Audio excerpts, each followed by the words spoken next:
society, most people are looking to see where they can reduce their spending in order to make ends meet. It is no different in our education system. They are making cuts in all extracurricular activities. They insist we must stick to the basics. But what is alarming is that they have mistaken fine arts as an extracurricular activity, when in fact it is part of the basics of every child's education. Fine arts and education plays a vital role in our children's academic, social, and developmental states. Fine arts should be used in education of children.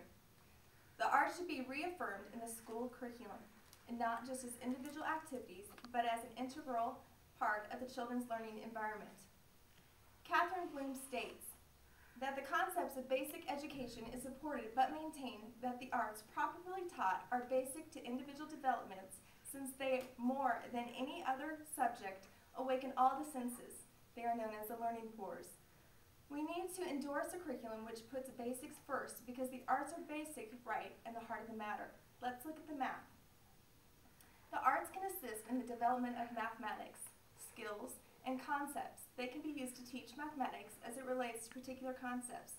The arts can be used for teaching cardinal directions, counting, numbers, multiplication, graphs, measurements, symbols, fractions, proportions, and time. The use of music in the teaching of math has endless possibilities. Time direction concepts can be developed. They can focus on duration of sounds, meter, tempo, or time compositions. Music can also be used in memorization of basic facts, measurements, money, and shapes. When you put something to rhythm or music, you are more likely to remember it. The next subject we can look at is language arts, which consists of written or oral language and reading. Many of the arts are easily adapted because they are used to communicate ideas, feelings, and needs.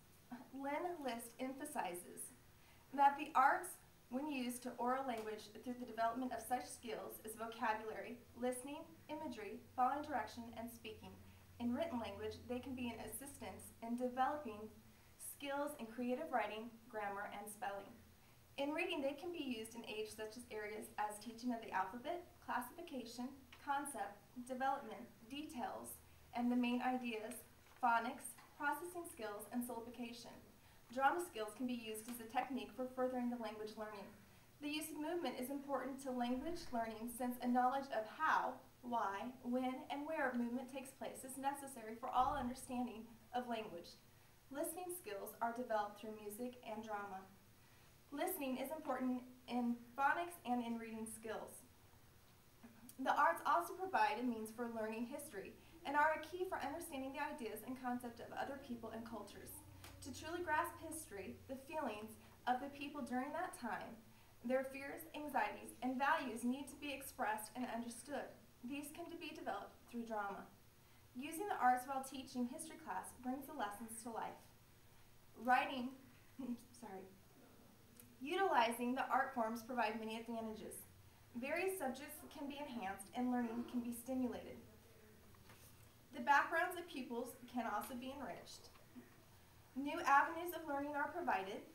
The arts can be an area of strength for children with language problems, and psychological satisfaction can be obtained. And an appreciation and understanding of all aesthetic discipline is developed. And most importantly, the teaching procedures utilizes all the senses. It is also noted that SAT scores of students which studied arts for more than 4 years were 59 points higher on the verbal section and 44 points higher on the math sections than those scores of the students with no coursework experience in the arts. A student involved in the arts use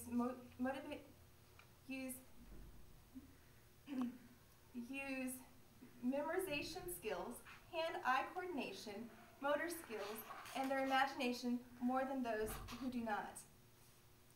Madler Slater states that art nurtures inventiveness as it engages children in processes that aids in the development of self-esteem, self-discipline, and self-cooperation, and self-motivation. The arts serve as a vehicle to engage the mind and the imagination with the inner and the outer worlds of each person's existence. Human feelings and emotions, as well as ideas are frequently more forcefully and accurately portrayed through the arts. The arts are an impartial element to teach children how to express their feelings in ways they must not have been able to successfully accomplish. Music is a powerful tool to relay emotions, and that is why children are drawn to music. They can easily adapt to it.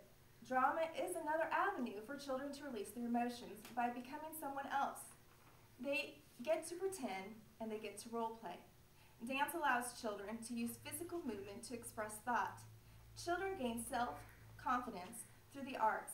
They learn how to perform, share, and be perfectly confident while in front of hundreds of people. They gain a sense of assurance in their abilities. Children are taught not to let the fear of people guide their lives. Because of that, they become stronger individuals. Charles Fowler firmly believes that the arts, in all of their life-giving vitality, one part of our national resources, to let them go unfounded and unused in education is irresponsible and in deepest sense unpatriotic. The place of arts needs no justification. They are our nourishment for the spirit and intellect. The infusion of fine arts in our children's lives will help us to create a future generation that is better equipped to appreciate different cultures, better connected to their emotions, and well-rounded. There is ample evidence that fine arts and education plays a vital role in our children's social, academic, and emotional development. They are not extracurricular activities, but they are the basic of education.